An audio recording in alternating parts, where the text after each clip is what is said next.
मतलब कि थर्मल से मतलब थर्मल के रिलेटेड जो रहता है, टेम्परेचर से रिलेटेड जितना रहता है वो थर्मोडायनेमिक में आता है। तो अभी हम लोग थर्मोडायनेमिक्स, तो तो आपकी आवाज थर्मोडायनेमिक्स कम आ रही है। बस कम आ रही है, अभी ठीक है? नहीं सर, कम ही है। अभी भी कम है।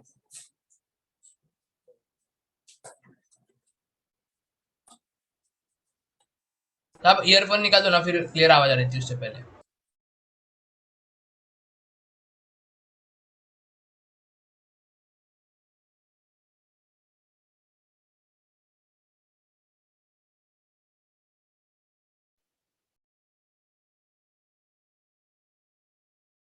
कोई भी पर्टिकुलर सिस्टम है उसमें किस तरीके से उसका एनर्जी चेंज होगा। सपोज आपके पास एक रूम में क्या है, एयर फिल है या गैस कोई फिल है, तो आप क्या करो, इसमें कुछ चेंज कर दो, कोई प्रेशर लगा दो, ठीक है। यदि प्रेशर लगाओगे तो क्या होगा, प्रेशर अप्लाई करोगे तो हो सकता है क्या हो, कंप्रेशन हो। कंप्रेशन होगा तो क्या होगा, उसका वॉल्यूम कम होगा। हो सकता है उसका काइनेटिक एनर्जी, इंटरनल एनर्जी कुछ चेंज हो जाए। बेसिकली किसी पर्टिकुलर सिस्टम का क्या हो, एनर्जी चेंज हो, ठीक है। तो जो भी किसी भी प्रोसेस में एनर्जी में चेंज आ रहा है, उस सब की स्टडी हमें कहाँ करना होगा, थर्मोडायनामिक्स। तो फिजिक्स में आप जो करे होगे वो इधर भी एग्जैक्टली सेम है, कुछ भी बदलने वाला नहीं, ठीक है। बस अंतर क्या होगा, साइन कन्वेंशन, ठीक है। जो इधर जो वहां पर पॉजिटिव कर रहे थे, यहाँ पर हमें नेगेटिव लेना पड़ता है। तो हम लोग यहाँ पर सबसे पहले तो यही समझेंगे कि कौन कौन से पैरामीटर्स हमें यूज करते हैं, ठीक है। तो सबसे पहले थर्मोडायनेमिक्स में पहला पैरामीटर की बात करें हम लोग, सिस्टम। सिस्टम क्या होता है, ये पढ़ा है फिजिक्स, पढ़ा हुआ ना, क्या होता है सिस्टम। फिजिक्स को छोड़ो, ठीक है, आप मत सोचना फिजिक्स के बारे में, आप सिर्फ अभी स्टार्टिंग से पढ़ने की कोशिश करो। सिस्टम क्या होगा, तो एक पर्टिकुलर पार्टिकल या फिर ऑब्जेक्ट और उसके सराउंडिंग। यहाँ पर भी बेटा हमें क्या करना है, जिस पर्टिकुलर ऑब्जेक्ट का स्टडी करना है, ठीक है। सपोज ये एक कंटेनर है, इसके अंदर मैंने क्या किया, एयर फिल कर, इस ये जो क्या है, ये जो बाउंड्री है, इसके अंदर जो भी चेंजेस आ रहे होंगे, क्योंकि हम लोग क्या कर रहे हैं, इसको ऑब्जर्व कर रहे हैं, या इसके अलावा बाहर क्या है हमें उससे कोई मतलब नहीं, करेक्ट। तो जिस पर्टिकुलर स्पेस का हम लोग क्या करें, स्टडी करें, जिसको हम लोग ऑब्जर्व करें, उसको हम लोग क्या बोलेंगे, मतलब पूरे स्पेस का वो स्पेस जो कि क्या, जिस पर हम लोग क्या करें, ऑब्जर्व करें, जिस पर हमें स्टडी करना हो, उसको क्या बोलेंगे, ठीक है। तो सबसे नॉर्मली आपसे मैं हर जगह ये बोलूंगा, ये आपका सिस्टम है, ये आपका सिस्टम है, इसका मतलब क्या है, आपको इस पर स्टडी करना है, क्या उसमें चेंजेस आ रहे हैं, क्या क्या आप जो भी आप अप्लाई कर रहे होगे वो, ठीक है, वो आपका क्या होगा, वो आपका सिस्टम होगा। तो सिस्टम समझ में आया सभी को। फिर क्या, सराउंडिंग। सराउंडिंग क्या होगा, पूरे यूनिवर्स से सिस्टम के अलावा जो भी बच रहा है वो सब क्या है, करेक्ट। तो यूनिवर्स क्या होगा, सिस्टम प्लस, यही होगा ना यूनिवर्स, सिस्टम प्लस सराउंडिंग, जिस पर हम लोग ऑब्जर्वेशनल जो भी चेंज होंगे, जिसको हम लोग ऑब्जर्व करेंगे उसको सिस्टम, और सिस्टम के अलावा यूनिवर्स में जो है वो सब क्या है आपका, ये ठीक है इतना, सिस्टम सराउंडिंग, ये क्लियर हो गया। अब आप समझते हैं जरा, ये जो अब बेसिकली हमें सिस्टम के बारे में समझना, सिस्टम में क्या होगा, कौन से पैरामीटर्स होंगे। जब सिस्टम है तो बेटा, यदि आप एक सिस्टम के अंदर कुछ भी मैटर लो, तो उसके कुछ पैरामीटर्स होंगे, आपने कितना अमाउंट लिया, उसका कितना प्रेशर है, उसका कितना वॉल्यूम है, उसका कितना एनर्जी है, करेक्ट। तो अगला टर्म क्या बेटा, सिस्टम वेरिएबल्स। सिस्टम वेरिएबल्स क्या होंगे, जिससे बेसिकली हम लोग सिस्टम को क्लासिफाई कर सके, सिस्टम के पैरामीटर्स को हम लोग क्या कर सके, क्लासिफाई कर सके। जैसे अभी सपोज मैं इसके अंदर कोई गैस फिल कर दूं, तो सबसे पहले दिमाग में क्या आएगा, गैस कितना है, तो हमें क्या जरूरत पड़ेगा, ये गैस किस वॉल्यूम में है ये जरूरत पड़ेगा। तो सिस्टम वेरिएबल क्या हो जाएंगे, मोल, वॉल्यूम, किस प्रेशर पर है। बेसिकली गैस के जो पैरामीटर्स हमने गैसेस स्टेट में सीखे थे, वो सारे पैरामीटर्स क्या हो जाएंगे आपके सिस्टम वेरिएबल्स। मतलब सर आइडियल गैस लगेगा ना, इधर हम लोग जो स्टडी करेंगे वो आइडियल गैस के लिए ही करेंगे, बट आप अभी गैस के बारे में, अभी आप ये सोचो ये सिस्टम के अंदर कुछ भी हो, ठीक है, उस सिस्टम के अंदर कुछ भी हो, जैसा भी चेंज हो रहा हो, यदि सपोज आपके पास आइस है, इस बीकर के अंदर क्या गैस है सपोज, या कुछ आइस हो, सॉलिड हो, कुछ भी उसमें चेंज हो रहा हो, सपोज आइस आपका लिक्विड में चेंज हो रहा है, तो इसमें कौन कौन से पैरामीटर्स चेंज हो रहे हैं, ठीक है। यदि आइस सॉलिड से लिक्विड जाएगा तो क्या क्या बदलेगा, एनर्जी चेंज होगा, पार्टिकल का वेलोसिटी चेंज होगा, पार्टिकल का एनर्जी चेंज होगा, स्पेस चेंज होगा, प्रेशर, सारा कुछ चेंज होगा, टेम्परेचर चेंज होगा। तो जो भी बेसिकली आपका सिस्टम को डिफाइन करने के लिए जो पैरामीटर चाहिए, उनको हम लोग क्या बोलते हैं, सिस्टम। आगे समझ में इतना ठीक है। तो सबसे पहले हम लोग क्या कर रहे हैं, अभी हम लोग सिस्टम सीखे, सराउंडिंग सीखे और पैरामीटर सीखे। अब ये जो सिस्टम है, ये सिस्टम क्या है, एक बाउंड्री के अंदर के का पोर्शन है, जो बेसिकली बाउंड्री क्या होगा, सराउंडिंग और सिस्टम को जो डिफरेंशिएट करे, ठीक है, उसको हम लोग क्या बोलेंगे, बाउंड्री, ठीक है। बाउंड्री क्या होगी, बेसिकली सिस्टम और सराउंडिंग को जो बीच का पोर्शन वो बाउंड्री। अब बाउंड्री कितने टाइप की होती है, तो बाउंड्री होती है बेटा दो टाइप, क्या, रियल और इमेजिनरी, ठीक है। यदि सपोज एक कंटेनर के अंदर आपका ये गैस है, ठीक है, तो क्या यदि ये क्लोज कंटेनर है तो क्या इससे गैस निकलेगी, बट हो सकता है बेटा हीट निकल जाए, हो सकता है ना। यदि कहीं पर भी बाउंड्री है तो क्या उससे मास ट्रांसफर होगा, कैसी भी बाउंड्री हो, करेक्ट, कैसी भी बाउंड्री हो, यदि बाउंड्री है तो उससे मास ट्रांसफर तो होगा नहीं, बट आपका हीट ट्रांसफर हो सकता है। तो हीट और मास के बेसिस पर हम लोग क्या करते हैं बेटा, बाउंड्री डिफाइन, और दो टाइप का बाउंड्री होता है, रियल और इमेजिनरी। रियल किसको बोलेंगे, जिससे सिर्फ और सिर्फ हीट ट्रांसफर होगी, जरूरी नहीं कि हर बाउंड्री से हीट ट्रांसफर हो ही, बट उससे मास ट्रांसफर नहीं होगा, जो इमेजिनरी है उससे दोनों, ठीक है। इमेजिनरी बाउंड्री क्या होगी, जिससे मास और हीट दोनों ट्रांसफर हो जाए, उसको क्या बोलेंगे हम लोग, इमेजिनरी बाउंड्री। और जो आपका क्या होगा, सिस्टम जिससे क्या हो, सिर्फ और सिर्फ हीट ट्रांसफर। जैसे आप एक गिलास के अंदर पानी लो, तो पानी बेटा धीरे धीरे क्या हो जाता है, ठंडा हो जाता है, तो क्या हो रहा होता है उससे, क्या पानी गिलास से बाहर जा रहा है, नहीं जा रहा है सर, बट गिलास से बेटा हीट तो बाहर जा रही, तभी ठंडा हो रहा है, अदरवाइज ठंडा नहीं होता, करेक्ट। तो जो गिलास है, गिलास क्या हो गया आपका बेटा, रियल बाउंड्री, अगर समझ में, जिससे मास का ट्रांसफर नहीं हो रहा है, बट आपका क्या होगा, तो जो गिलास के अंदर जो वाटर है, तो गिलास पूरा क्या हो गया आपका सिस्टम, गिलास के बाहर जो भी है वो क्या हो गया आपका सराउंडिंग, और जो गिलास है पर्टिकुलर पानी और गिलास, पूरे सिस्टम को हम लोग क्या बोलेंगे, सिस्टम।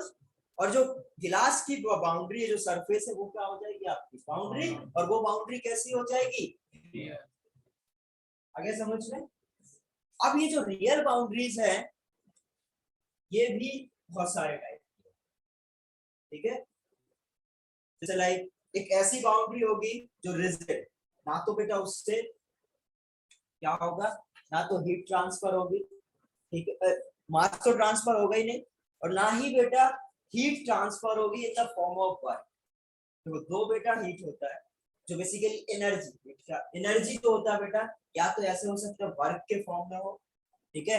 यदि ऐसे हो सकता है कि सपोज आपके पास पानी, ठीक है, अब पानी गर्म था, ठीक है, और वो पानी गर्म नीचे आया, ठीक है, मूव किया, तो ऐसा हो सकता है बेटा वो ऊपर से नीचे आने में या वो नीचे से ऊपर जाने में कुछ वर्क कर रहा है, तो उसके फॉर्म में कुछ एनर्जी यूज कर रहे हैं, करेक्ट। जैसे आप दौड़ रहे हो, आपके पास कुछ एनर्जी है, ठीक है, आप दौड़े तो आपने एनर्जी कुछ यूज करी, मतलब आपने कुछ काम किया, वर्क किया, करेक्ट। और यदि बेटा आपके पास, यदि आप खड़े हुए हो 10 15 20 घंटे भी खड़े रहोगे, तब भी क्या होगा, आपकी एनर्जी तो जाएगी, खड़े होने में जो एनर्जी जाएगी।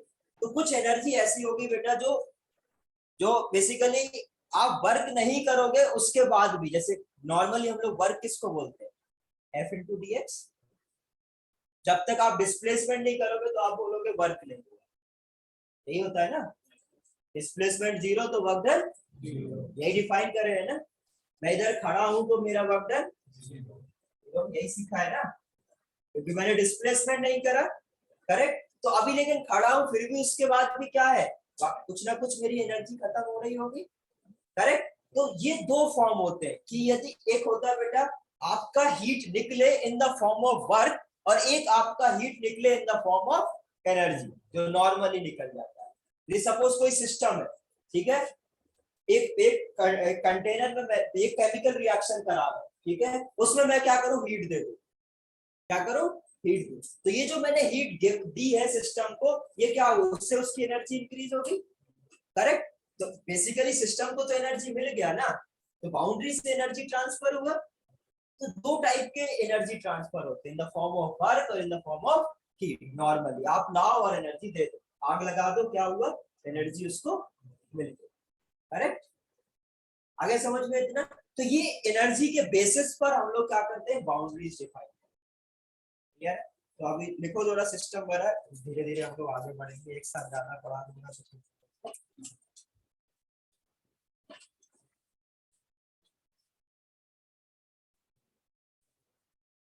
तो थर्मोडायनेमिक्स में इंट्रोडक्शन में लिख सकते हो, the branch of science, thermodynamics heading डाल के लिख सकते हो, the branch of science which deals with the branch of science, the branch of science, the branch of science which deals with different form of energy, with different form of energy and their interconversion,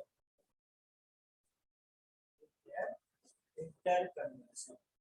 यदि कोई भी बेटा chemical reaction A plus B से C plus D form हो रहा है, तो क्या हुआ, ये इंटर कन्वर्जन हुआ।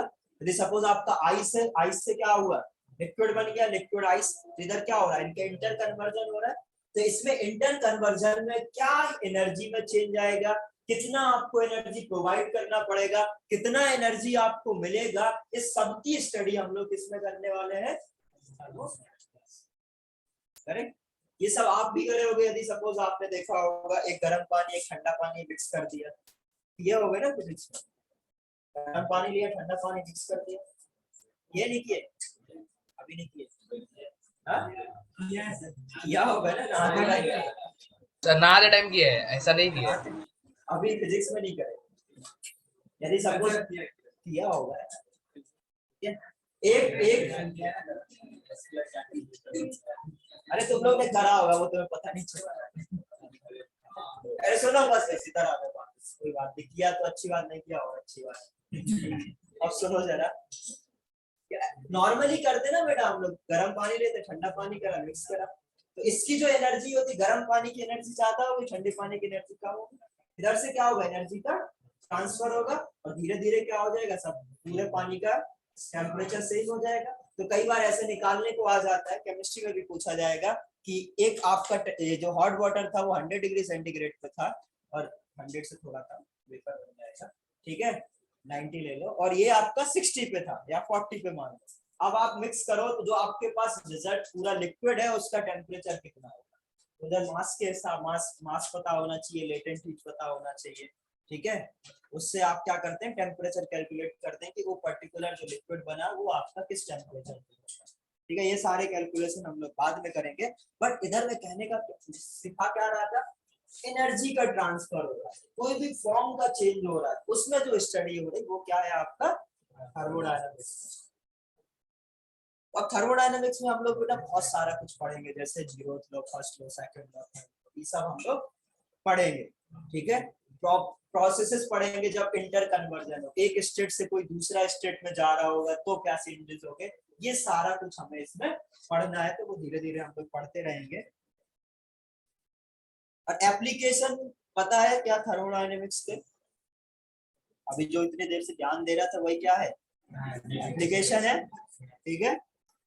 कहाँ कहाँ हम लोग केमिस्ट्री में थर्मोडायनेमिक्स यूज करेंगे ये भी समझ में आ गया होगा, ठीक है। यदि आप बेटा किसी हाइड्रोकार्बन को बर्न कर रहे हो तो उससे भी कितना एनर्जी रिलीज होगा वो भी हमें कैलकुलेट करना क्या होगा, थर्मोडायनेमिक्स में होगा, करेक्ट। सपोज मैंने 4 किलो एलपीजी लाया और मैंने उसको बर्न करा, तो उससे कितना एनर्जी मेरे को मिलेगा ये भी तो मेरे को कैलकुलेट करना पड़ेगा। यदि हम लोग इतनी सारी केमिकल रिएक्शन करते हैं, हम लोग बोलते हैं H2 + Cl2 will form 2HCl, तो उसके लिए हमें क्या करना पड़ता है, H2 के H और H के बॉन्ड को ब्रेक करना पड़ता है, Cl और Cl के बीच के बॉन्ड को ब्रेक करना पड़ता है, तो उसके लिए हमें कितनी एनर्जी प्रोवाइड करनी चाहिए जिससे हमारा केमिकल रिएक्शन हो जाए, वो कैलकुलेशन भी करनी पड़ेगी। वो सारी कैलकुलेशन हम लोग इसमें करेंगे, ठीक है। देखो terms to be used in thermodynamics, terms to be used in thermodynamics, terms to be used in thermodynamics।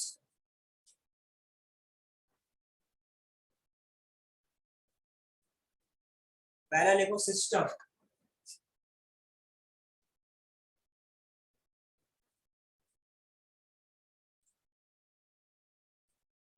system is the part of universe, system is the part of universe, system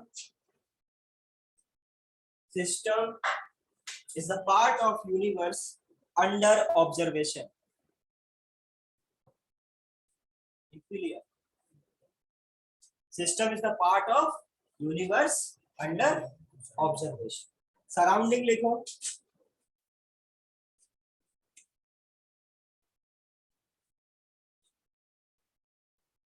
the remaining part of surrounding में लिखो, the remaining part of universe, remaining part of universe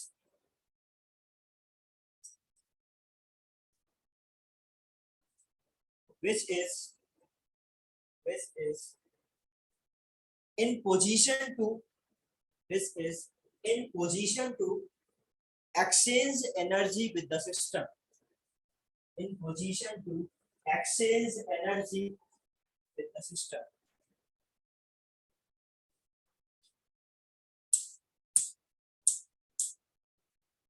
clear? The remaining part of the universe which is in position to exchange energy with the system। ये समझ में आ गया ये दोनों। Boundary देखो, यदि आपको कोई भी चीज समझ में नहीं आती बेटा तो आज के आज पूछ लो, ऐसा लगे यदि आपको भी कुछ पुराना यूज हो रहा है कि मेरे को ये चीज समझ में नहीं आ रही क्योंकि पुराने, तो भी आप पूछ, ठीक है। मैं पुराना भी बताऊंगा, बट ये एक्सक्यूज मत देना बाद में सर हमारा पुराना छूटा था इसलिए आज हमें थर्मोडायनामिक्स नहीं आता, ठीक है। नहीं आता पुराना वो भी पूछो, वो भी बताओ, ठीक है। बट देखो जब तक यदि आप बताओगे नहीं तब तक मेरे को नहीं पता चलेगा आपको समझ में आ रहा है या नहीं आ रहा, ठीक है। यदि नहीं आ रहा पुराना पुराना ऐसा कुछ है तो मैं उसका कुछ तरीका बताऊंगा, या बताऊंगा इतनी चीज याद रखो जिससे ये आपका आगे यूज होने वाला है, तो आपको ही बताना पड़ेगा बेटा यदि समझ में आ रहा है या नहीं समझ में आ रहा है, ठीक है। ऐसा अभी तक कुछ नहीं पता चला बेटा कि जिससे मेरे को अपने आप पता चल जाए इसमें समझ में आया नहीं आया, ठीक है। ये नहीं हो सकता, तुम्हें खुद बोलना पड़ेगा हर बार, तब जाके तब मेरे भी लाइफ इजी हो जाएगी, तुम लोग की भी, समझ रहे हो। तो कम्युनिकेशन अच्छा होना चाहिए, है ना। नेक्स्ट हेडिंग डालो बाउंड्री। बाउंड्री क्या लिखो? The separation between system and surrounding. Boundary में लिखो the separation between system and surrounding.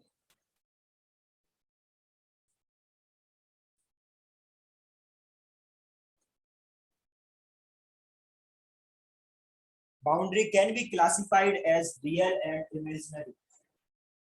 Boundary can be classified as real and imaginary. Real में शॉर्ट में लिख लिया करो। देखो रियल का मतलब इतना होता है no Sir, can you matter. repeat? Boundary can be classified as real and imaginary.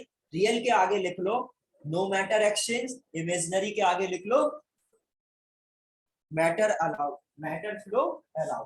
यदि मैटर अलाउ होगा बेटा तो हीट अपने आप अलाउ हो जाएगी। ठीक है, तो ये अभी मैं बहुत कुछ पढ़ाने वाला हूँ बाउंड्री पर, बट मोटा मोटा ज्ञान क्या है बेटा, इतना ही है उसको। रियल मतलब नो मैटर एक्सचेंज और इमेजिनरी मतलब matter will matter allow to flow. Simple इतना ही है। अब इसके बाद हम लोग कुछ कुछ और पढ़ेंगे, बट इतने से भी हमारा काम चल जाएगा। क्लियर है? अब देखो जरा रियल के टाइप्स पढ़ते हैं। तो टाइप्स ऑफ रियल में लिखो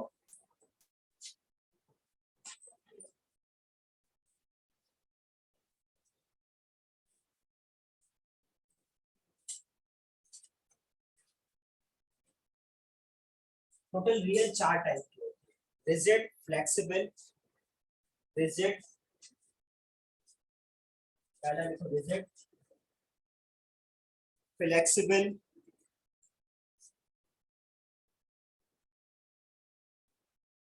नेक्स्ट लिखो adiabatic, adiabatic,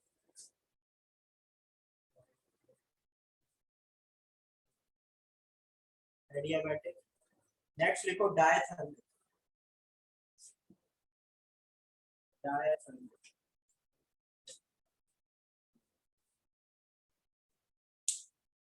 rigid, flexible, adiabatic, diathermic. तो अब अभी मैंने सिखाया आपको जो रियल है उसमें क्या होगा बेटा, हीट ट्रांसफर हो। ठीक है, बट रिजिड यदि है तो वर्क के फॉर्म में हीट ट्रांसफर नहीं। ठीक है, और जैसे हो बट वर्क के फॉर्म में हीट ट्रांसफर नहीं हो। ठीक है, तो रिजिड के बाजू में लिखो no energy exchange in the form of work. तो मैं समझा रहा था आपको कि कैसे कैसे एनर्जी ट्रांसफर हो सकता है। तो रिजिड यदि होगा बेटा तो कभी भी वर्क के फॉर्म में एनर्जी ट्रांसफर नहीं होगा यदि रिजिड बाउंड्री है। रिजिड के ब्रैकेट में लिखो no energy exchange in the form of work. अब देखो जरा फ्लेक्सिबल में क्या होता है बेटा कि वर्क के फॉर्म में हीट ट्रांसफर होता है। ठीक है, तो लिखो नेक्स्ट आगे allows energy exchange in the form of work. Rigid में लिखना है? हाँ ब्रैकेट में लिख दो, इनके डेफिनेशन है शॉर्ट में, ज्यादा बड़ा बड़ा मत लिखो। यदि अलग से लिखना चाहो तो अलग से भी रिजिड हेडिंग डालो फिर लिखो, फिर ये भी काम कर सकते हो, बट बाजू में लिख लो कहाँ से। ये फ्लेक्सिबल का है ना, रिजिड का नहीं। देखो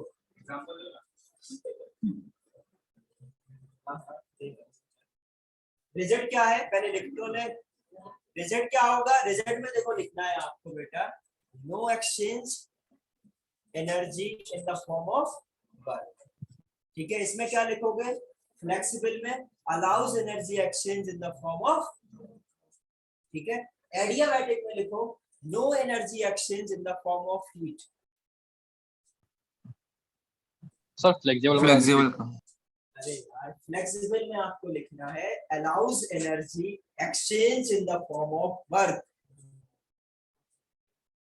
इसमें बेटा अलाउ नहीं होता, इसमें अलाउ होता है, इसमें नहीं होता, इसमें होता है। सिंपल। इन दोनों में वर्क के फॉर्म में, इन दोनों में हीट के फॉर्म में, बस इतना डिफरेंस है। चारों पे याद रखने के लिए समझ गए?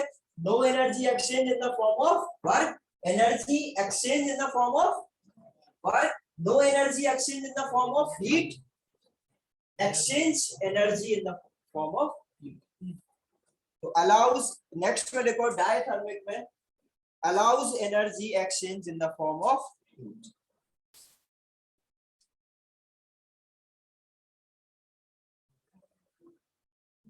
ठीक है, ये बाउंड्री समझ में आ गया। अब ये जो बाउंड्रीज है बेटा, इन बाउंड्रीज के बेसिस पर ही हम लोग बेटा सिस्टम डिफाइन करते हैं। ठीक है, तो लिखो जरा statement, based on the type of boundary, based on the type of boundary,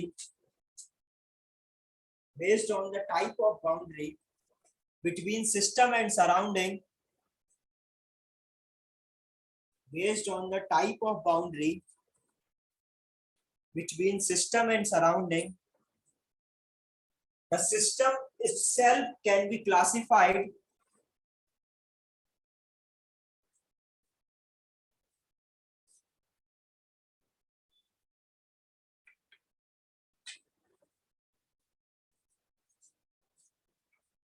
based on the type of boundary between system and surrounding. The system itself can be classified as open system, as open system. पहला मतलब open system, दूसरा close system, तीसरा isolated system. Open, close, isolated, ये बेटा तीन type के systems हैं, open system, close system और आइसोलेटेड सिस्टम। अब ये जो ओपन सिस्टम होता है ये क्या होगा, ओपन है तो बेटा हीट एंड मैटर दोनों एक्सचेंज हो सकता है, क्योंकि ओपन है। ऐसे इस तरीके का यदि सिस्टम है तो क्या होगा, यदि इससे हीट और एनर्जी दोनों क्या हो सकता है, एक्सचेंज हो सकता है, तो ये हो गया आपका ओपन सिस्टम। क्लोज होगा तो क्या होगा, ओनली हीट ट्रांसफर। ठीक है, और आइसोलेटेड क्या होगा, हीट भी ना हो और क्लियर है तीनों में। ठीक है, आया ना समझ में सभी को, ये तो पढ़ा हुआ होगा शायद, पढ़ा है ना। तो सर सिस्टम आपने अभी जस्ट ओपन, क्लोज्ड और आइसोलेटेड सिस्टम्स का डेफिनेशन बोला है ना?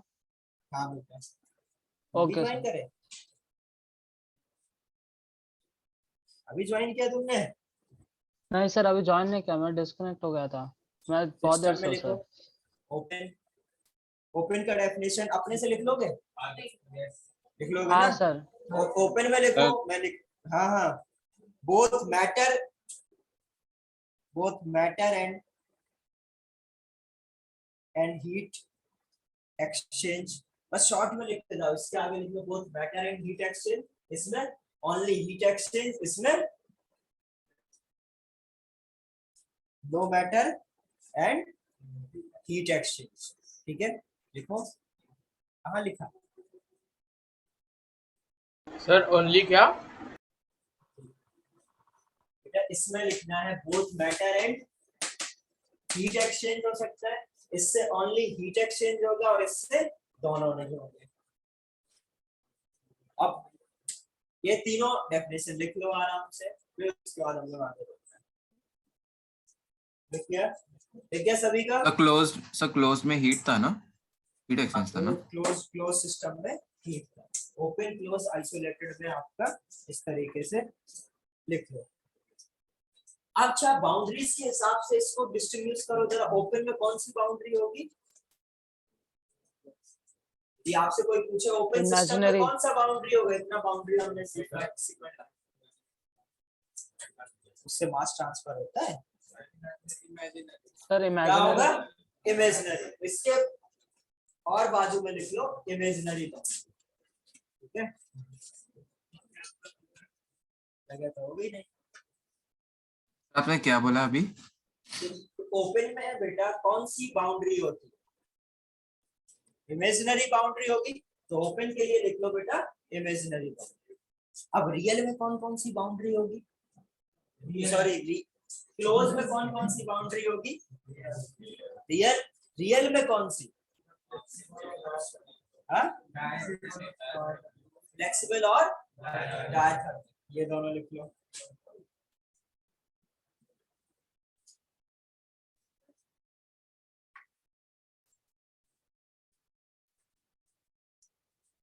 थर्ड में आइसोलेटेड में कौन सा होगा?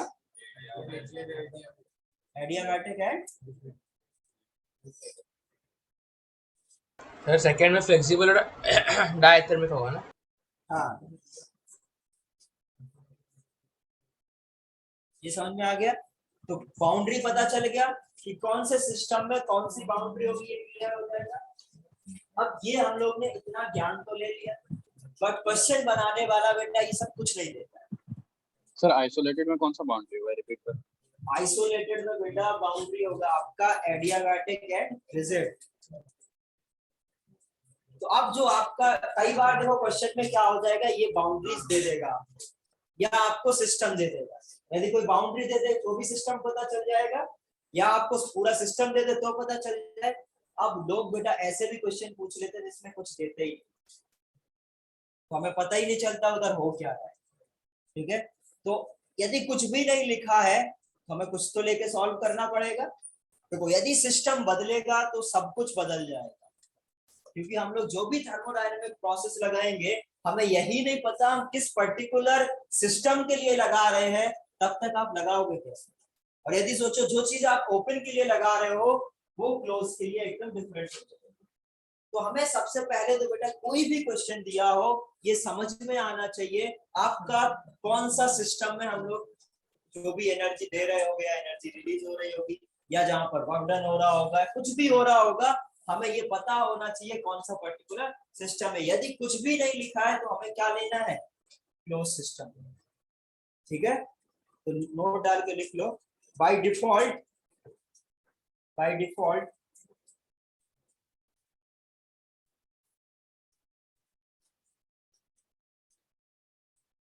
by default assume that the system is closed system.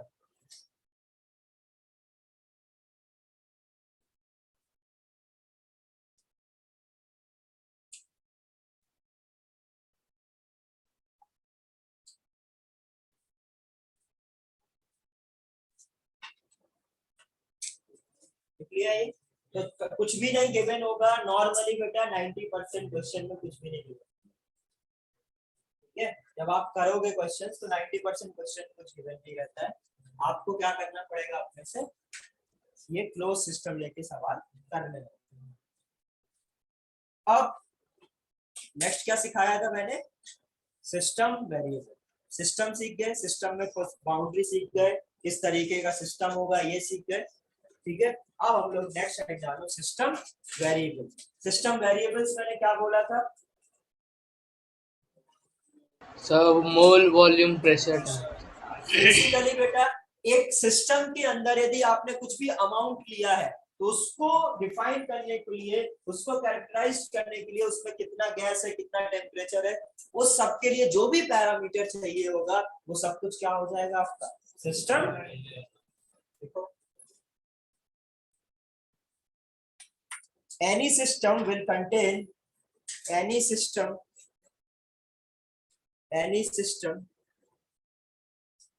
will contain some amount of matter,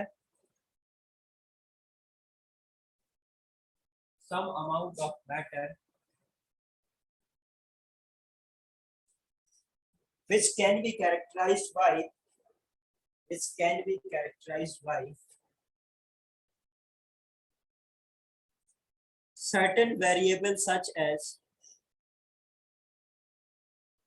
certain variables such as moles pressure, volume temperature,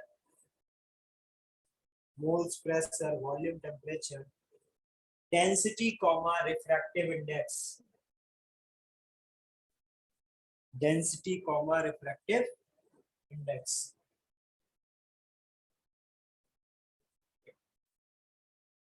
Density, refractive index. जानते हो ना refractive index?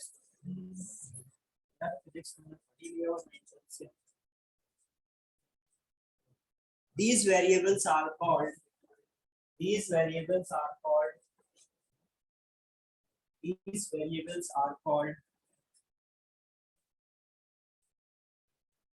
These variables are called system variables. These System variables. variable, बेटा जिसकी definition लिख रहे हो कम से कम called Sir, के these बाद are का तो नाम variables पूछो are given. दोबारा। क्या क्या कहाँ से दोबारा? These variables. These variables are called system variables. वही लिख रहे थे हम।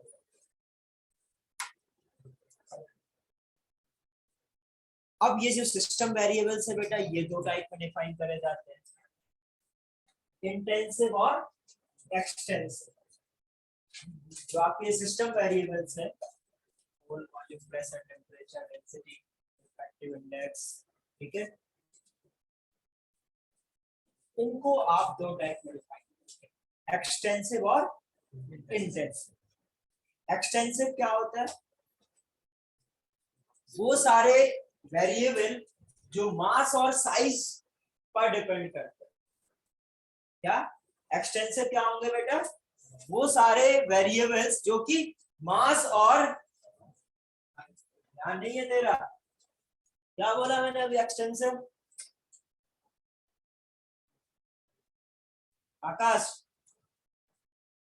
क्या बोला अभी? अभी एक्सटेंसिव ये ना, बैठे हो तो तब तो सुन लो यार, ऐसे चलेगा। सिस्टम वेरिएबल्स क्या होगा? वो सारे वेरिएबल्स जो कि मास पर डिपेंड करें। जैसे सपोज एक कंटेनर के अंदर मैंने क्या किया, एक गैस फिल कर दिया, ठीक है, तो इस कंटेनर को सपोज इसमें बेटा 1 atm प्रेशर था, इसका वॉल्यूम बेटा क्या था? 2 लीटर था, इसका टेम्परेचर 300 केल्विन था, ठीक है। अब यदि मैं इसको हाफ कर दूं, इसको मैं क्या करूं? हाफ कर दूं, कौन कौन से पैरामीटर चेंज हो जाएंगे इसके अंदर? यदि सपोज इसमें 1 मोल था तो हाफ करने पर हो सकता है इसके मोल चेंज हो जाए, तो मोल क्या हो जाएगा? मोल चेंज हो रहा है, एक्सटेंसिव डिपेंड कर रहा है। और क्या चेंज हो जाएगा? वॉल्यूम चेंज हो जाएगा। क्या प्रेशर, टेम्परेचर चेंज होंगे? बस ये तो हम लोग पता कैसे करेंगे कि कौन सा वेरिएबल मास पर डिपेंड कर रहा है या कौन सा वेरिएबल साइज पर डिपेंड कर रहा है या नहीं कर रहा है? तो आप जस्ट क्या करो, ऐसे सिस्टम लो और उसको क्या करो, ब्रेक करो और देखो कौन कौन से पैरामीटर्स आपके चेंज हुए।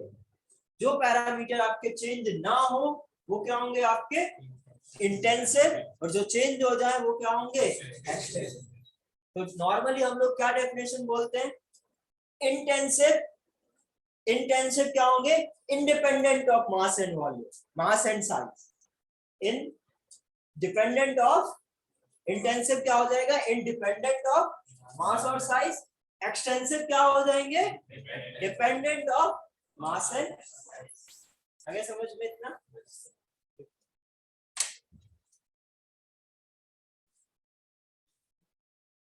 सिस्टम वेरिएबल्स, अगली लाइन से लिखो, system variables can be classified as intensive or extensive variables.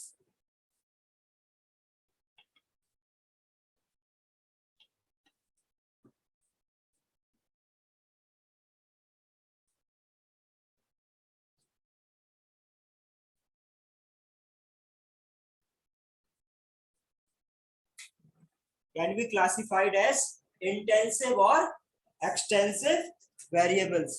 तो पहला हेडिंग डालो, इंटेंसिव वेरिएबल्स।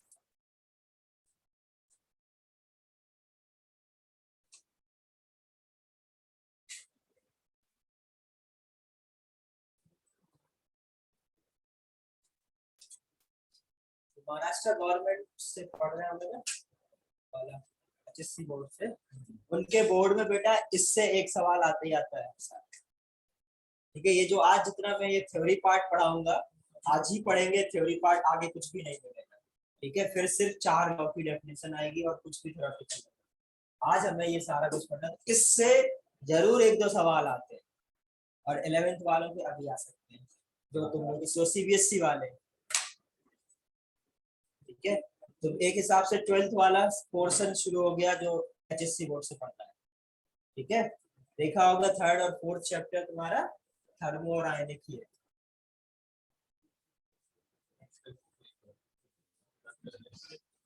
क्या हो गया?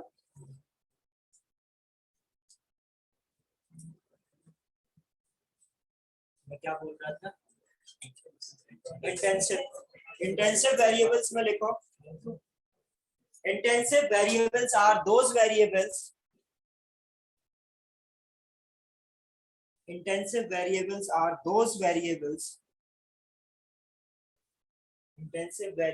are those variables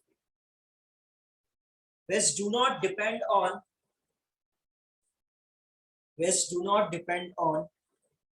amount of substance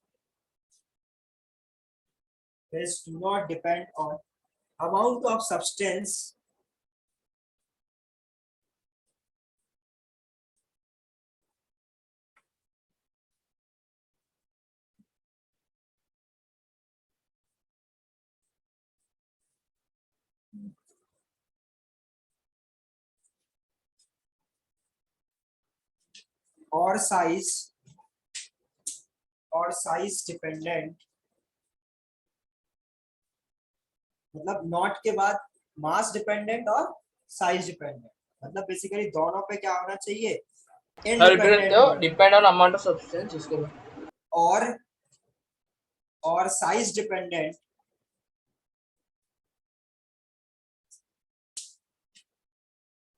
in the system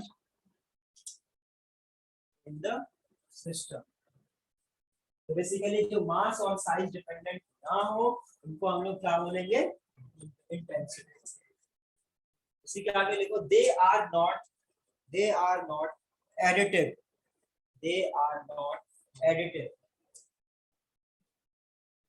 additive मतलब जिसको हम लोग ऐड ना कर सकते, they are not additive. Extensive में लिखो सर ये एक्सटेंसिव। इंडिपेंडेंट का था ना? हाँ इंटेंसिव का था। ओके। इनसे इंडिपेंडेंट याद रखना होता है, इनसे इंडिपेंडेंट, ठीक है। Extensive variables are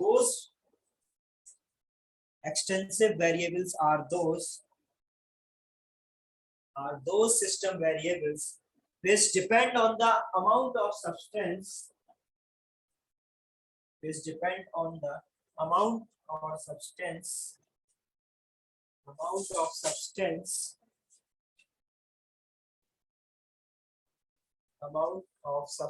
in the system and they are additive.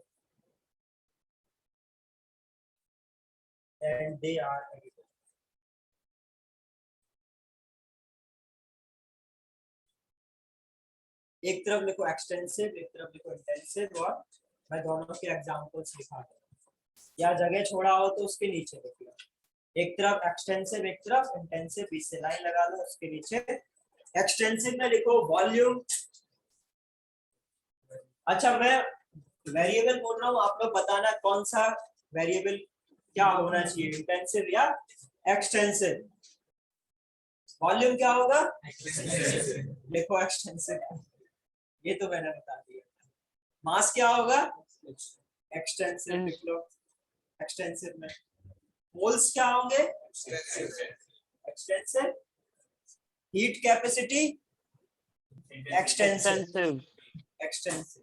तुम लोग को हीट कैपेसिटी नहीं आती है सर एक बार रिपीट कर।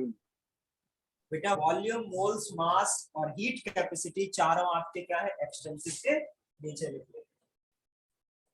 इंटेंसिव में लिखो जरा density, temperature, pressure, refractive index,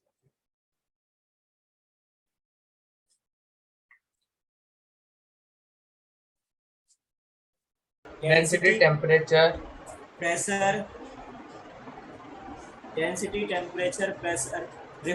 refractive index, specific heat capacity, viscosity।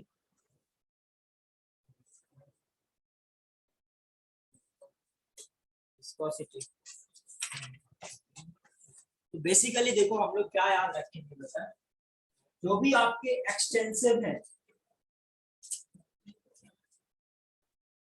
वो क्या होते हैं बेटा, मास डिपेंडेंट होते हैं, मतलब मोल टू द पावर, ठीक है यही होगा ना। मोल क्या होता है, मास अपॉन मॉलिक्यूलर वेट, मास पे डिपेंड कर रहा है। तो एक्सटेंसिव में क्या याद रखो, मोल टू द पावर, और इंटेंसिव में क्या बोलोगे, directly proportional to 10 to the power, ठीक है क्लियर है ये। अब ये इससे फायदा क्या होगा, extensive n to the power 1 और intensive n to the power 0। अभी देखो इससे क्या फायदा होगा, ये जो आपने अभी सीखा इतने से तो सिर्फ बोर्ड के सवाल ही सॉल्व करना, इंडिपेंडेंट ऑफ और डिपेंडेंट, इससे इतना पता चलेगा। अच्छा डेंसिटी जो है वो आपका इंटेंसिव कैसे है, कोई एक्सप्लेन कर सकता है? सर मैं आपसे वही पूछ रहा हूँ सर। वो वही मेरे को आगे सिखाना है। सर कोई चीज का सर कंसंट्रेशन उसका सेम रहता है, मतलब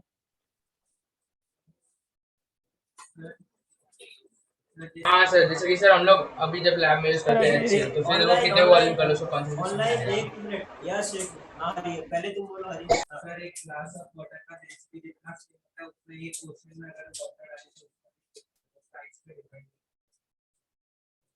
हाँ यस तुम क्या बोल रहे थे, बोलो। सर वही जो पहले बोला था ना, हिमांशु ने बताया था, सर उसने जो बोला था राइट था कंसंट्रेशन कि वो मतलब जैसे कि हम लोग कोई भी ये लेते हैं, क्या बोलते हैं, कोई भी एसिड लेते हैं लैब में, तो उसका जो कॉन्सेंट्रेशन रहता है वो सेम ही रहेगा, आपके कौन से वॉल्यूम पे ले लो तो वो सेम ही रहता है।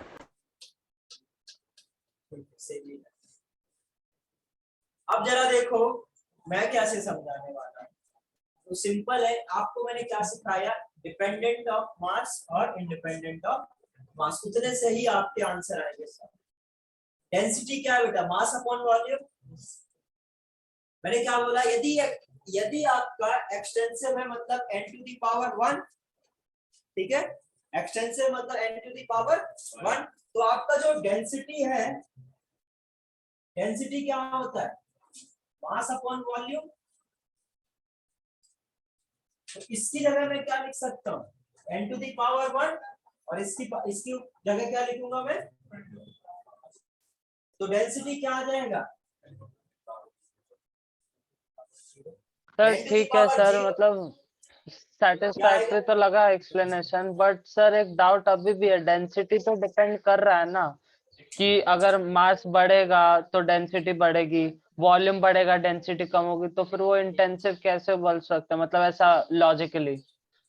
लॉजिकली यदि आप बोलो कि जो आपका लॉजिक नहीं दिख रहा है इसमें, डेंसिटी कैसे इंडिपेंडेंट ऑफ मास है, नहीं दिख रहा है ना, इसको दिख रहा है, ये लॉजिक से मेरे लॉजिक से तो ठीक है, सभी को समझ में आ गया ना। हाँ सर मास के उससे तो समझ इंडिपेंडेंट आ है, गया। इससे तो समझ में आ गया, कोई प्रॉब्लम नहीं। अब इससे जो हरी बोल रहा था वो सही बोल रहा है। यदि आप ऐसे देखो कि एक गिलास में, ठीक है एक गिलास में यदि आप क्या करो, वाटर ले लो, एक पर्टिकुलर पोर्शन में पर्टिकुलर अमाउंट ऑफ वाटर रहेगा, करेक्ट, समझ गया सर। पर्टिकुलर पोर्शन में क्या होगा, मास उसका क्या रहेगा, कांस्टेंट रहेगा। यदि इसको उठा के आप कहीं भी रख दो उस पोर्शन में, उसकी डेंसिटी यदि उतना मास और उतना वॉल्यूम है तो डेंसिटी फिक्स रहेगा, और इतना यदि पोर्शन फिक्स है तो क्या होगा, वो हो जाएगा। अब यदि उसको हाफ कर दिया, यदि उस पर्टिकुलर पोर्शन में वो आ रहा है, हाफ करने में भी क्या होगा, उसका पोर्शन तो सेम रहेगा, पोर्शन में जो डेंसिटी है उसकी, वो मास अपॉन वॉल्यूम का जो रेशियो है वो तो फिक्स रहेगा। इसलिए बेटा क्या हो रहा है, इंडिपेंडेंट ऑफ मास।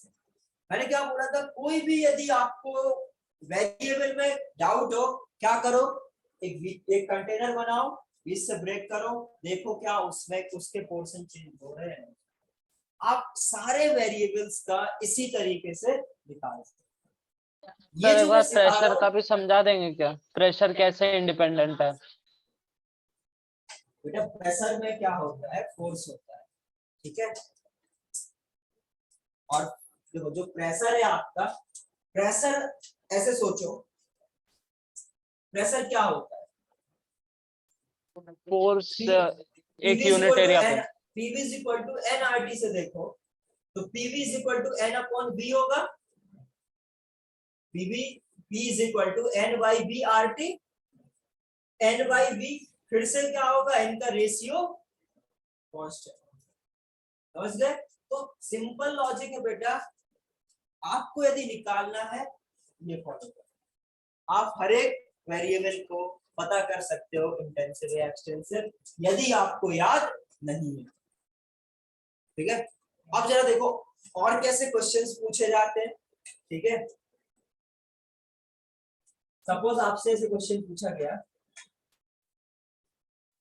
एक एक्सटेंसिव है, एक्सटेंसिव अपॉन एक्सटेंसिव क्या होगा? इंटेंसिव। एक्सटेंसिव अपॉन इंटेंसिव क्या होगा?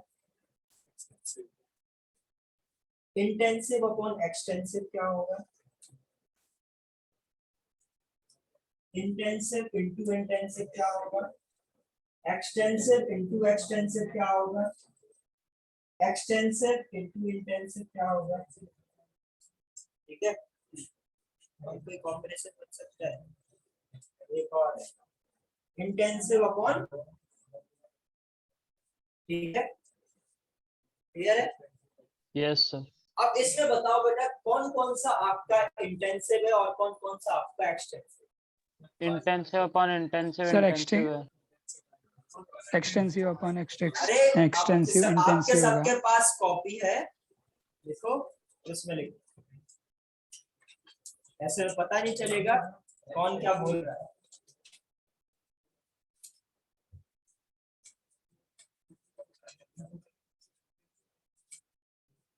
एक दूसरे को मत समझाओ, अपना अपने आप को समझाना पड़ता है।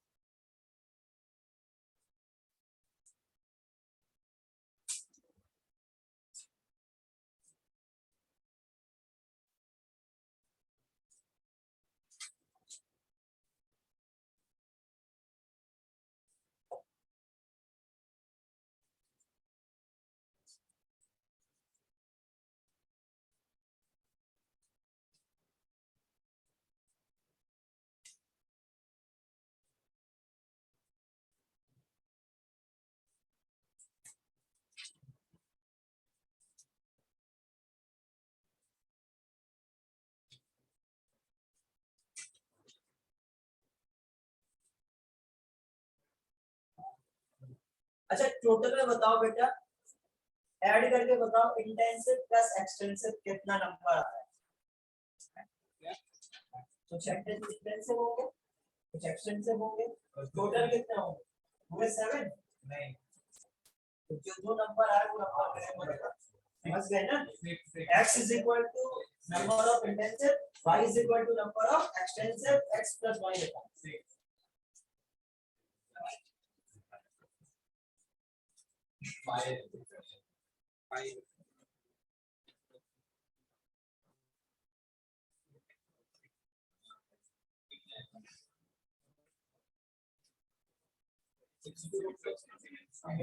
मिलके कर दो सब लोग कर।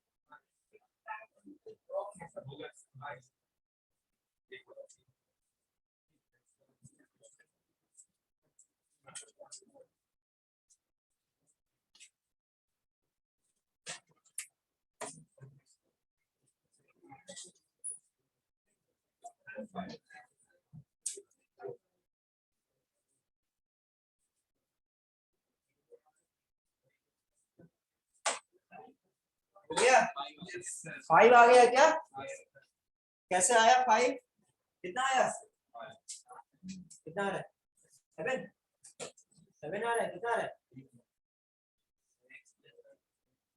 x प्लस y 7 होगा। और तुम्हारा कितना आ रहा है? ये पता चल रहा है? आंसर कितना आ रहा है? 6 5 कितने लोगों का आ रहा है?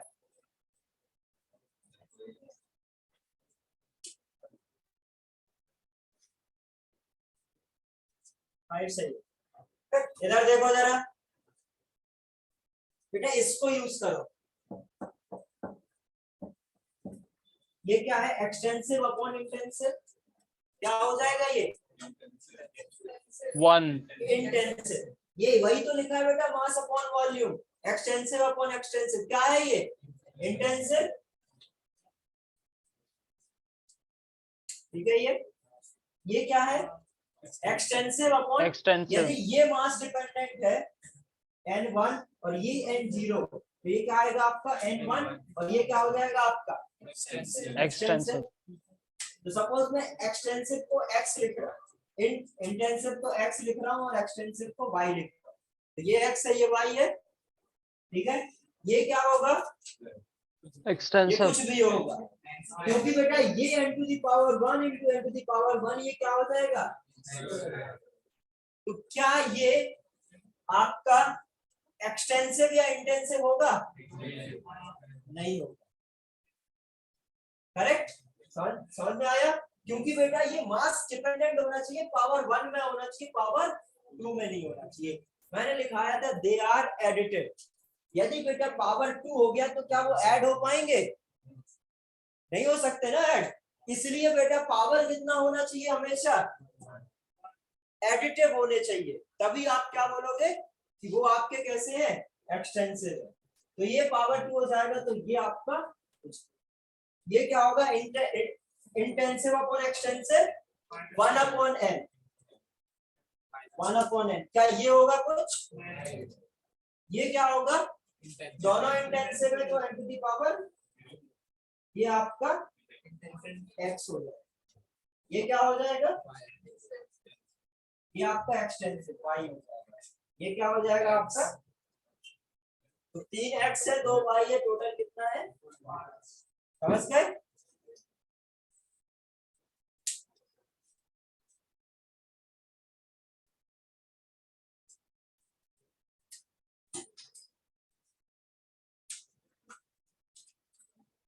अब हेडिंग डालो थर्मोडायनेमिक प्रोसेस, थर्मोडायनेमिक प्रोसेस,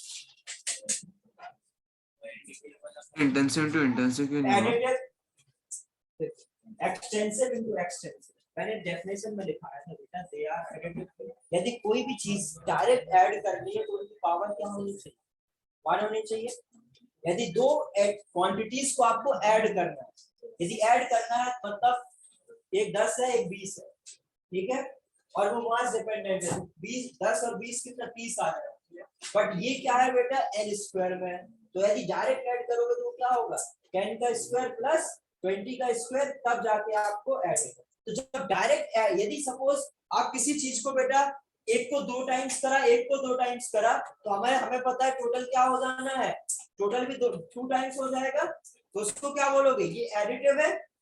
अब यदि एक को 2 टाइम्स करा और इसको भी 2 टाइम्स करा, अब यदि ये n स्क्वायर में मल्टीप्लाई हो जाएगा तो वो क्या हो जाएंगे 4 टाइम्स इंक्रीज हो जाएगा, तो इनको हम लोग एडिटिव बोल सकते हैं क्या, समझ गए। तो जो पावर 1 में होंगे बेटा वो डायरेक्ट एडिटिव होते हैं, जो नहीं होंगे वो है। तो सिंपल क्या बोल रहा हूं मैं कि आपके ये जो वेरिएबल्स है यदि उनके पावर बेटा 1 है, ठीक है, तब वो क्या होगा एक्सटेंसिव, और पावर कुछ और हुई तब आपका वो एक्सटेंसिव और इंटेंसिव हम लोग नहीं बता सकते। क्लियर है, इस तरीके से हम लोग तो फिर एक्सटेंसिव का क्या आएगा फिर, कुछ नहीं आएगा, not applicable. Sir intensive into intensive वो क्यों नहीं हुआ? इंटेंसिव इनटू इंटेंसिव ये होगा ना यार, intensive n to the power 1 हो जाएगा ना, n रेज़ टू 0 0 ही तो है, तो हो तो गया, मैंने लिखा तो है एक्सटेंसिव, इसमें थोड़ी हाँ क्रॉस सर, सर मुझे वो क्रॉस लगा इसलिए मैंने है, ये x लिखा है क्रॉस नहीं है यार। सर x मतलब इंटेंसिव है, हाँ x को मैंने इंटेंसिव लिखा था, y को मैंने एक्सटेंसिव लिखा। तो अब नेक्स्ट हेडिंग डालो थर्मोडायनेमिक प्रोसेस। अब ये थर्मोडायनेमिक प्रोसेस क्या होगा, देखो प्रोसेस बेटा हम लोग वो बोलेंगे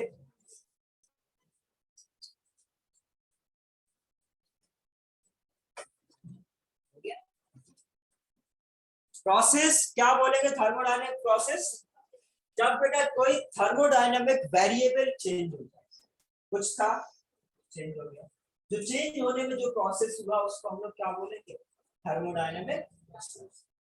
कोई भी थर्मोडायनेमिक कोई भी आपका सिस्टम वेरिएबल यदि चेंज हो रहा है, जैसे नॉर्मली आपका गैस का कुछ दो वॉल्यूम कितना था, 2 लीटर था, चेंज होके क्या हो गया, क्या हुआ, चेंज हुआ, किसी प्रोसेस की तरह चेंज हुआ होगा, उसको हम लोग क्या बोल देंगे, थर्मोडायनेमिक। सिंपल। सिस्टम वेरिएबल, कोई भी सिस्टम वेरिएबल चेंज हो जाए, मास, मोल, प्रेशर, टेम्परेचर, वॉल्यूम, कुछ भी चेंज हो जाए, उस चेंज से जो चेंज कराने के लिए जिस प्रोसेस को यूज करेंगे उस प्रोसेस को हम लोग क्या बोलोगे, थर्मोडायनेमिक। देखो, any change in the thermodynamic, any change in the value of any change in the value of any change in the value of system variable, any change in the value of system variables is called as thermodynamic process, is called as thermodynamic process. Any change in the value of system variables is called as thermodynamic process. देख लिया क्या? Sir एक अभी repeat करेंगे please. Any change in the value of system variables is called as thermodynamic process. अभी जो thermodynamic processes है, ये बेटा दो टाइप की होती है। आप सबने सुना होगा रिवर्सिबल और इररिवर्सिबल। जो प्रोसेस है बेटा वो दो टाइप से हो सकती है, या तो रिवर्सिबल ही होंगे या इररिवर्सिबल। और रिवर्सिबल और इररिवर्सिबल क्या होता है ये पता है क्या? हाँ? क्या होता है?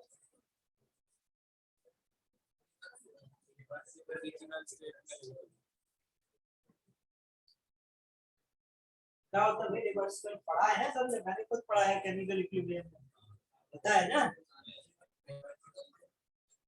सिंपल बेटा, जो वापस अपने ओरिजिनल स्टेट पे आ जाए वो क्या होगा, रिवर्सिबल। जो अपने वापस ओरिजिनल स्टेट पे कभी ना आ पाए वो क्या होगा, इररिवर्सिबल। यही है ना मोटा मोटा ज्ञान, यही पता होना चाहिए ना,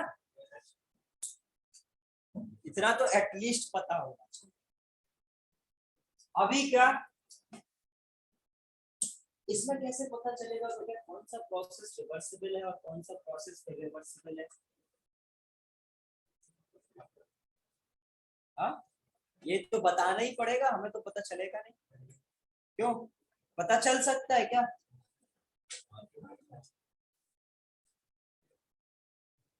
देखो वो प्रोसेस बेटा, अब इसमें हमें थोड़ा सा ध्यान देने वाली बात है। अभी तक हम लोग जो सीखे थे वो पूरा देखते थे कि भाई चेंज हुआ, जो वापस आया नहीं आया, तो और थोड़ा डीप में देखें इसको। तो जो हम लोग बात कर रहे हैं बेटा कि ओरिजिनल स्टेट है, फाइनल स्टेट, फाइनल से यदि बेटा बात बोलो ना, तो कोई भी ऐसी प्रोसेस ही नहीं है जो रिवर्सिबल हो सके। 100% रिवर्सिबल कोई भी प्रोसेस ही नहीं हो सकती, आइडियली पॉसिबल ही नहीं, ठीक है। बट हम लोग एज्यूम करते हैं, हम लोग क्या करते हैं बेटा, एक एक स्टेट को देखते हैं। सपोज एक ये है, यहां से कोई प्रोसेस शुरू हुई, ठीक है। सपोज ये कंटेनर है, यहाँ पे मैं एयर फिल कर रखता हूँ, यहाँ पे मैंने पिस्टन, मासलेस पिस्टन, ठीक है। क्या है? मासलेस पिस्टन है। अब यदि मैं इसको क्या करा, प्रेशराइज करा और इसके नीचे लेके, ठीक है, नीचे लेके गया। अब इस पे मैं क्या कर रहा हूँ, प्रेशर अप्लाई कर रहा, प्रेशर अप्लाई करा, नीचे लेके गया, फिर नीचे, फिर नीचे, फिर और धीरे धीरे। जब मैं वापस लेके आया क्या होगा, फिर ऊपर ऊपर ऊपर ऊपर ऊपर, ऐसे। तो बेसिकली बेटा जो भी हम लोग फोर्स अप्लाई कर रहे हैं या ऐसा कोई चीज जिसको हम अपोज कर रहे हैं, ठीक है, यदि वो बहुत छोटा हो, बहुत छोटा हो, मतलब यदि बहुत उसको हटाने से ज्यादा चेंज ना आए, मतलब जितने भी यदि आप पर्टिकुलर प्रोसेस को करा रहे हो वो उसमें पहले तो इनफाइनाइट स्टेप्स हो, बहुत ज्यादा स्लो हो, ठीक है। रिवर्सिबल होने के रीजन बता रहा हूं कैसे आपकी कोई चीज रिवर्सिबल हो सकती है। रिवर्सिबल मतलब मैंने क्या बोला, फाइनल से इनिशियली वापस आ जाए, बट हमें क्या देखना होता है बेटा, हर एक इंटरमीडिएट स्टेट्स देखना होता है। आपने सपोज इधर से इधर लेके आए, क्या वापस ये इधर से इधर आ सकता है? यहाँ से इतना थोड़ा नीचे लेके गया, क्या वापस ही आ जाए? यदि ये आपकी जो इनफाइनाइट स्टेजेस है, ये सारी की सारी यदि रिवर्सिबल है, तभी जाके क्या होगा, पूरा प्रोसेस आपका रिवर्सिबल। और ये तभी पॉसिबल है बेटा, ये जो प्रोसेस कराने वाला फोर्स है वो क्या होना चाहिए, इनफाइनाइटली स्मॉल। क्योंकि यदि वो ना भी लग रहा हो, या क्योंकि हर बार बेटा हम उतना तो लगा नहीं सकते, करेक्ट। जैसे सपोज ये है, आप कोई किसी के ऊपर पिस्टन को दबा के रखे हो, आपने छोड़ दिया, क्या हुआ? क्या जरूरी है जहां से आप कंप्रेस करके नीचे ले गए थे वो वहीं आएगा? नहीं आएगा ना। पहले तो आप प्रेशर लगा के नीचे लेके जा रहे थे, अब वो क्या आएगा, फ्रीली वापस आएगा। तो दोनों टाइम पे क्या है, फोर्स अलग अलग है। तो जब तो इस जरूरी नहीं कि जिसमें आपने क्या किया, जिससे नीचे जाके छोड़ा, वो आपका क्या हो, रिवर्सिबल हो ही नहीं सकता, क्या होगा, इरिवर्सिबल होगा। तो इरिवर्सिबल क्या है, जो अपने ओरिजिनल पोजीशन पे ना आ पाए। तो जब कभी आपसे इस तरीके की कोई प्रोसेस बोलेगा, सडन एक्सपेंशन, सडन कंप्रेशन, आप क्या करें, लिए और दबा दिए तुरंत, क्या होगा, ये irreversible.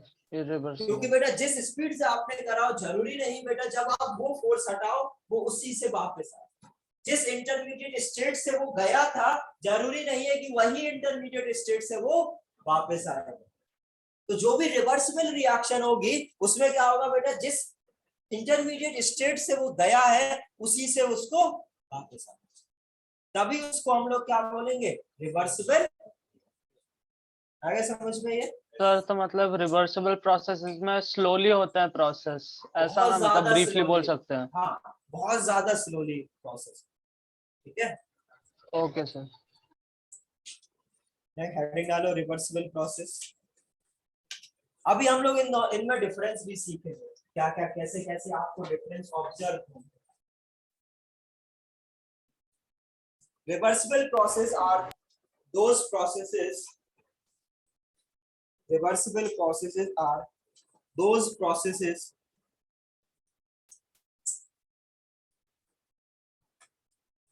that can be brought back to their original state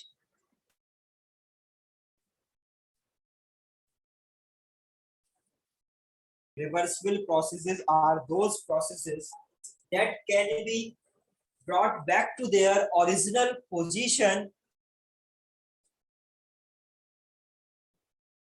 brought back to their original state from any intermediate state। कोई दिक्कत नहीं, सेम चीज है, from any intermediate step, ठीक है। यदि आप रिवर्सिबल, उसको यही समझा रहा था बेटा कि हर एक इंटरमीडिएट स्टेप से आप यदि उसको पीछे लेके जाना चाहें तो वो क्या आ जाना चाहिए, अपने ओरिजिनल स्टेट पे आ जाए, करेक्ट। तो उसको हम लोग क्या बोलेंगे, reversible.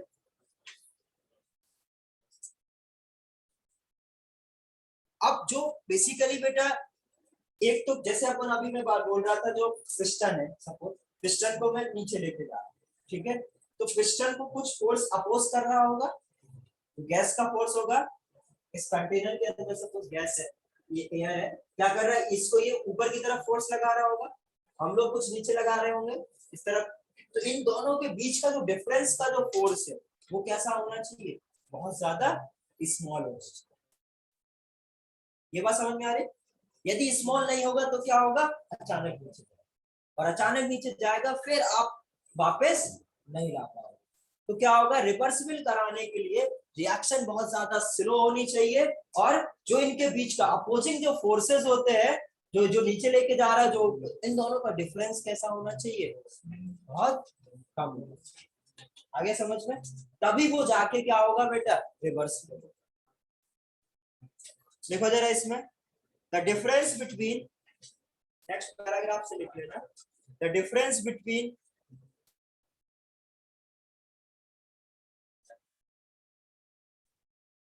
the difference between driving force and opposing force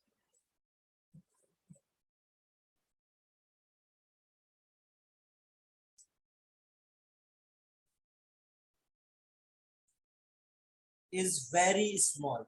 The difference between driving force and opposing force is very small. For reversible reaction, for reversible process, for reversible process. अब देखो जरा irreversible process. सर रिवर्सिबल के लिए ऐसा भी बोल सकते हैं, मतलब इनफिनिट स्टेप्स में होते हैं वो। बिल्कुल बिल्कुल बोल सकते हो, जो रिवर्सिबल होते हैं वो इनफाइनाइट स्टेप्स में होते हैं।